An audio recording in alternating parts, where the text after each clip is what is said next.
everyone. My name is Jalpa Bausar, and I am your host on the podcast Passport to Your Cybersecurity Career, where I bring in a new guest every episode and we go through their cybersecurity career journey, hoping that will inspire someone to join cybersecurity who is aspiring to be in this field or inspire someone to advance their career or do something new in cybersecurity and make this place and makes this community a better place. So today my guest is Reeti Upmon, and she has been in IT and other fields for 15 years. She's a cloud security engineer today, and she's also worked in IT training and customer service before joining cybersecurity. I'm really excited to share this with you today, where someone who has recently started in cybersecurity and they can come and share their experience with everyone on this podcast. So welcome, Reeti. Thank you, Jalpa. Good evening, everyone. First and foremost, I would like to express my gratitude to Jalpa for inviting me to share my journey. I also want to thank you, all the listeners who have graciously devoted their valuable time to hear about my journey.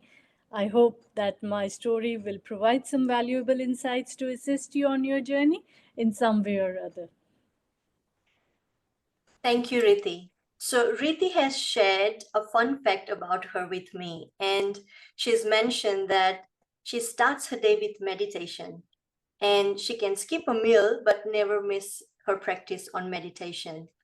I'm fascinated about this, Reeti. Do you want to share a little bit more about that? Because being in cybersecurity, you know, mindfulness and mental health are very important aspects. So yeah, if you would like to share a bit more about your practice, that would be awesome. Uh, yeah, Jalpa, definitely. I want to share that with everyone. So, as we all are technical people, so we know that we cannot, whenever we buy a product, we read a manual. And suppose we have got a car, we make sure that engine is working properly, everything is fine, the fuel is there.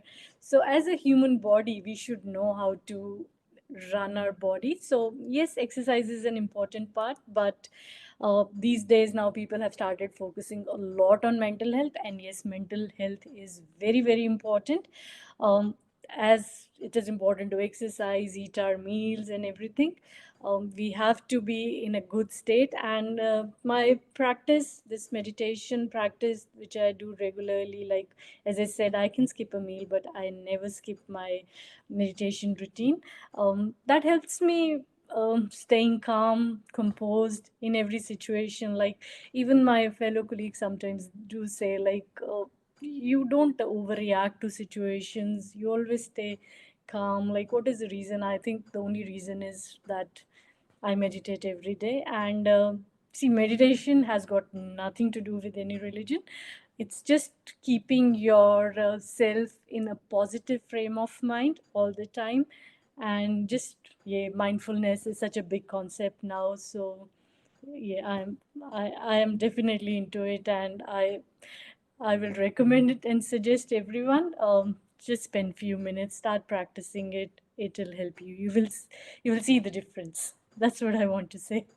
That's fantastic. Thank you so much for sharing, Riti. I'm sure that will help some of our listeners. It's definitely something I want to do as a religious practice. Not like I want to do something religiously, but yeah, I do it every now and then, but not every day. So yeah, thank you. You inspire me to start making it a daily practice as well. Thank you. So let's dive right into our episode today. I want to ask you the first question that I asked all my guest speakers is that tell me a bit about your academic background. What did you study in high school or in a formal studies, and what did you think you were going to be in your career when you were studying? So, a bit of my background. I'm an engineering graduate. I completed my degree in computer science and engineering in 2001. that is from Punjab Technical University in India.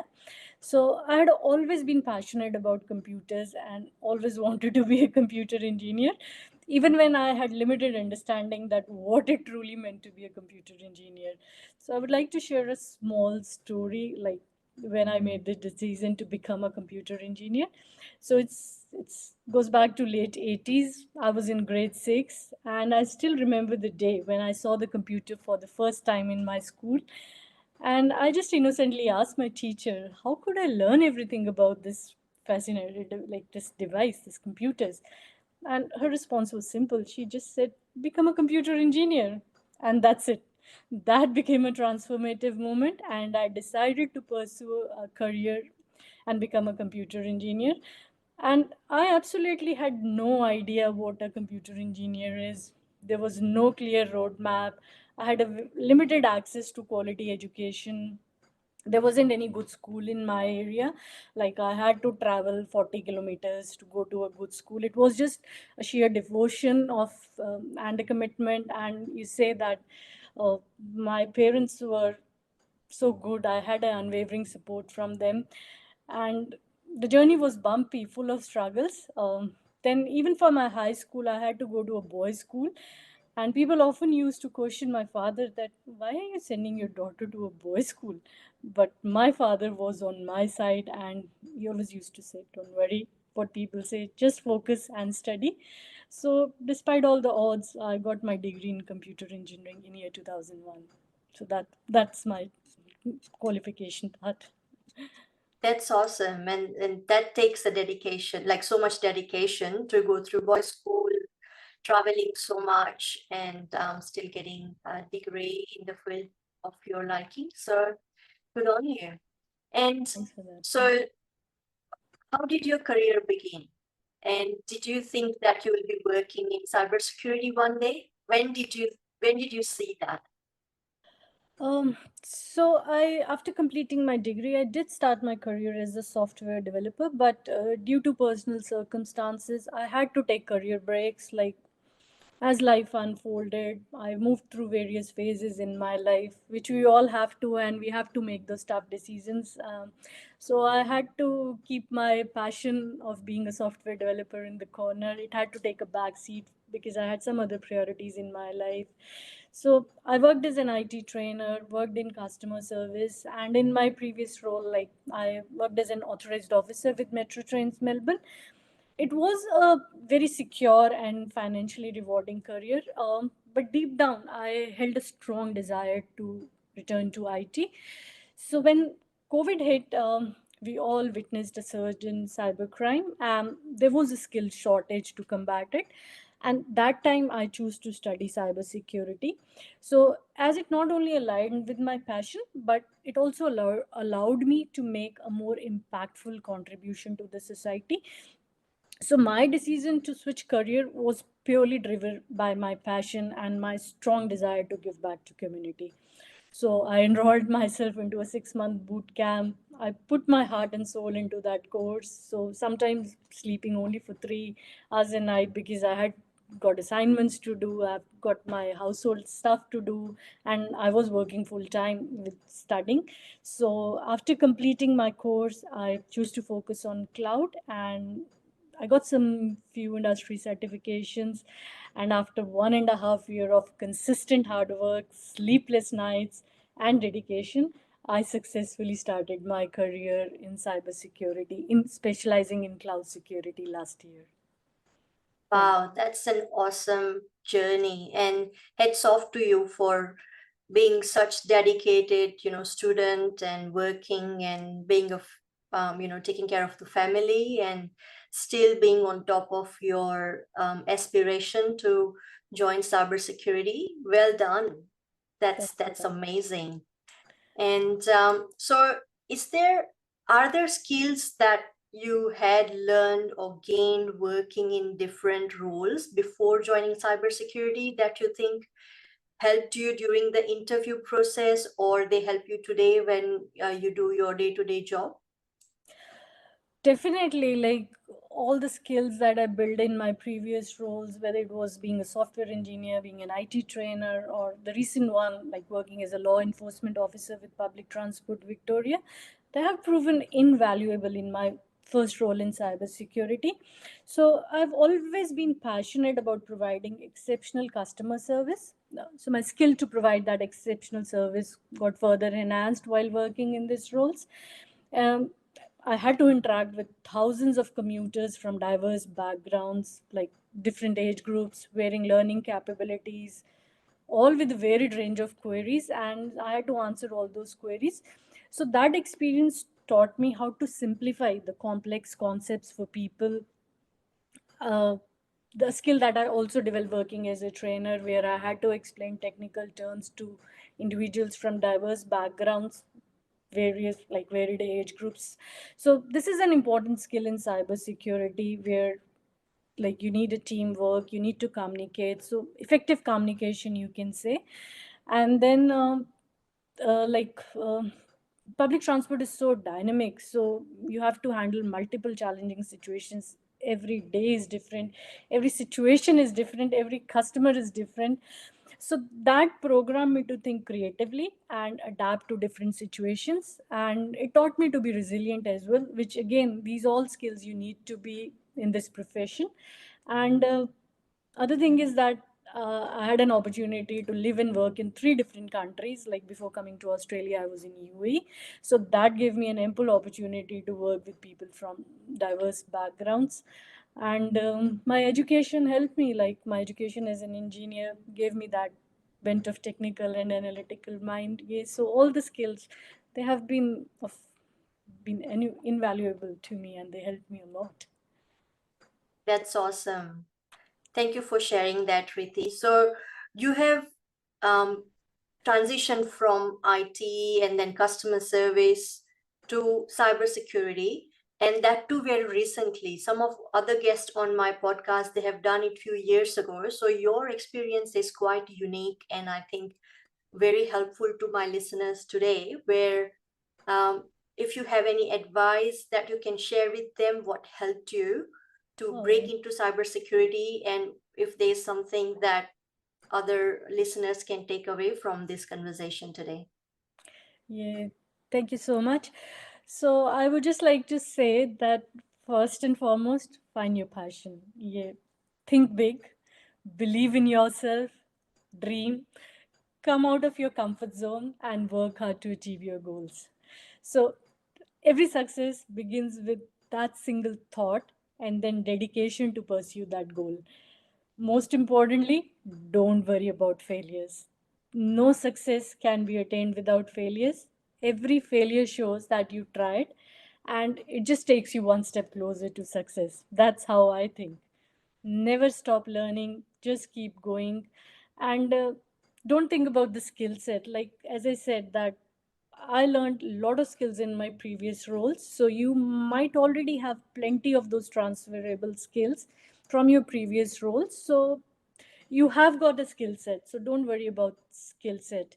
So it doesn't matter whether your previous role was technical or non-technical. If you are willing to do something, just give it a try. Don't be scared of failures. That's what I always say to it. Like, for example, like if you're working in customer service or in training or in any other role, you might have very good communication skills.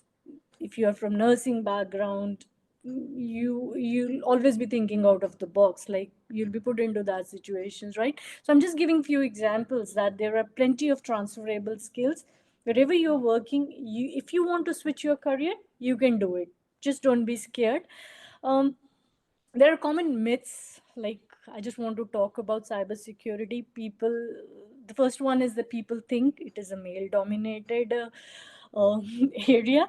But trust me, it is not. Now things are changing. So many companies are actively running programs, and they are creating more inclusive environments. They are trying to make it more diverse. They are hiring more women. And uh, then what people are scared of cybersecurity is that it's a very technical domain. it's not solely a technical domain. The truth is, there are plenty of non technical roles. So, start your research, explore the various roles that are available, align them to your passion, identify all the skills that you need to do, attend conferences, connect with people, ask questions. And the best thing is nowadays, like everything is available on internet, right? We don't even have to step out of our house, so it's easy to connect. Then the most important thing that I would like to say is build a portfolio, build a lab.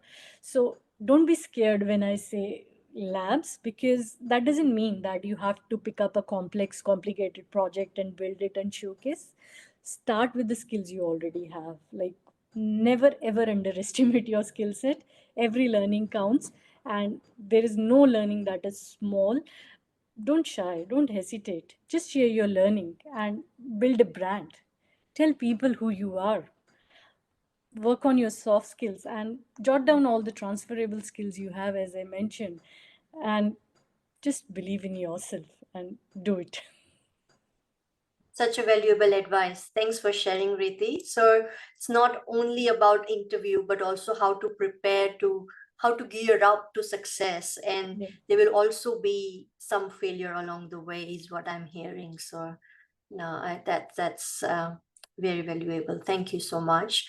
And the next question is about the other side of the fence. So obviously, there's so much advice for the interviewee, but if there's something that you would like to change or advise to the hiring managers, because going through that process for a year and a half, I'm sure you would have faced some challenges, or you would have thought that maybe if this was something different, then would have helped you more. So, is there anything you would like to share where things could be different from, the hiring perspective in cybersecurity?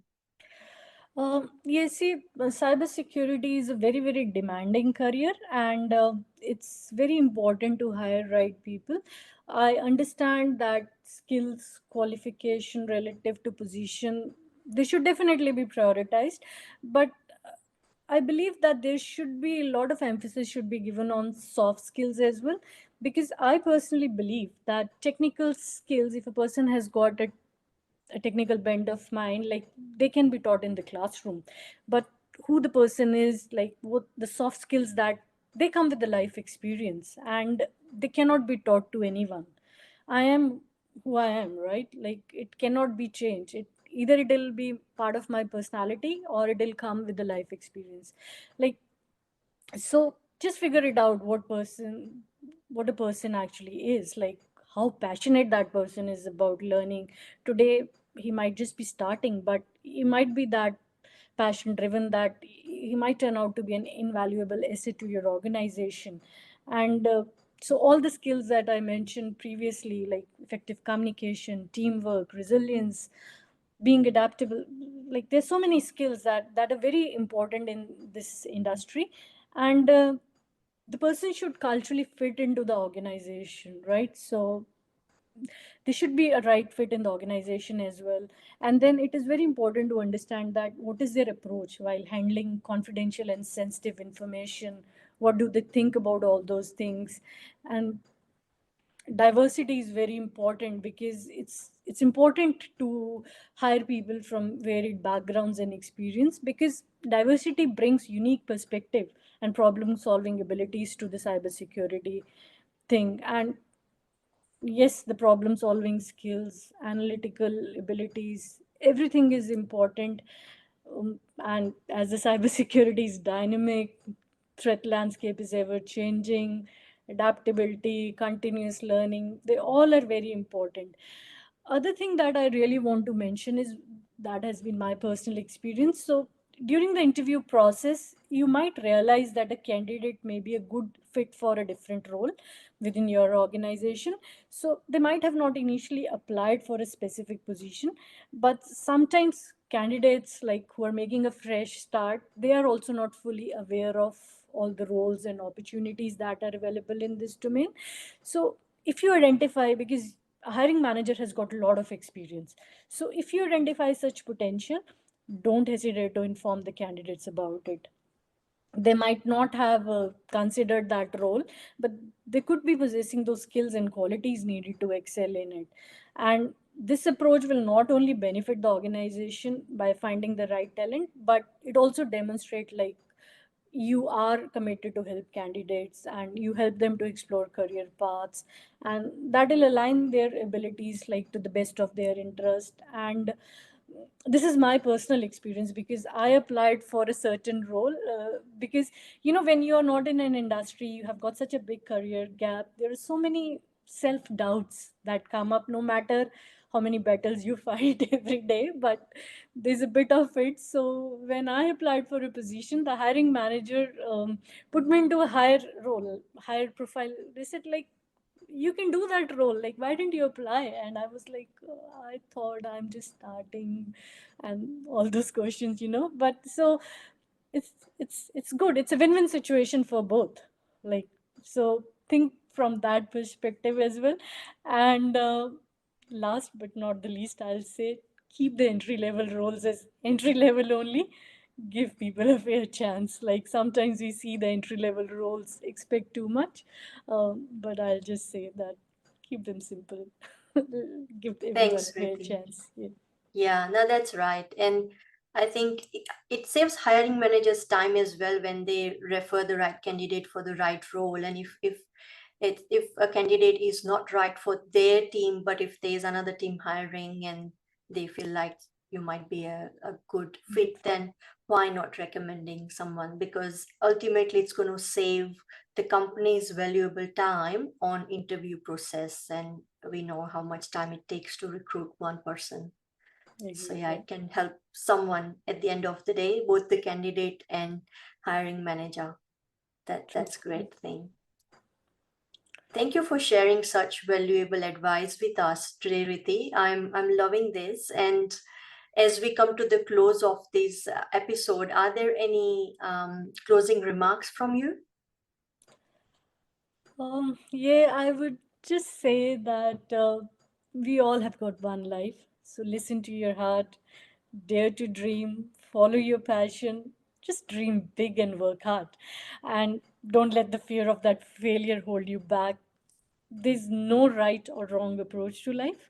So just live without regrets and ensure that you don't leave this world with the song in the heart left unsung. So that's what I'll say. Like my career path had been a roller coaster full of twists and turns, but I never gave up. I faced challenges head on, kept my passion alive, stayed hopeful, never stopped believing, and just embraced whatever came my way. But I just kept moving forward no matter what. So I'll just say, just try it, give it a chance, and all the best. That's it. Thank you. That's beautiful, Priti. And thank you so much for sharing all that. I appreciate you coming on to this show and telling your story about your career and breaking into cybersecurity. I'm sure it's going to help a lot of people out there who are looking for breaking into cybersecurity or doing something different today. So yeah, thank you so much again, and I'm sure you will you will want to connect with people. So I will share your LinkedIn Yeah, um, definitely. with in the show notes. Thank you so Please. much for being on the show and all the best. Yeah. Thank you so much.